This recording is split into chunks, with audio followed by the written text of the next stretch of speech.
ale nie každému to vyhovuje, že vždy dám najprv vybrať vlastne, že čím by sme mohli začať a či chcú tu nejakú racionálnejšiu metódu, ako napríklad volávny test, ktorý sa používa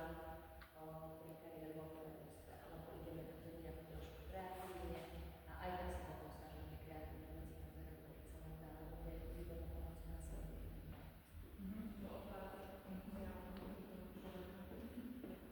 Vieš, keď to tam ideálne nevedie veľakrát na ľudí, že veľa má zručností, ale keď tam rozložím, ja neviem, koľko je tam tých zručností v tých kartách, alebo hodnoty, že čo im dáva zmysel, hej, že kde ja vidím hodnotu v tom svojom budúcom povolaní, čo je tam pre mňa dôležité,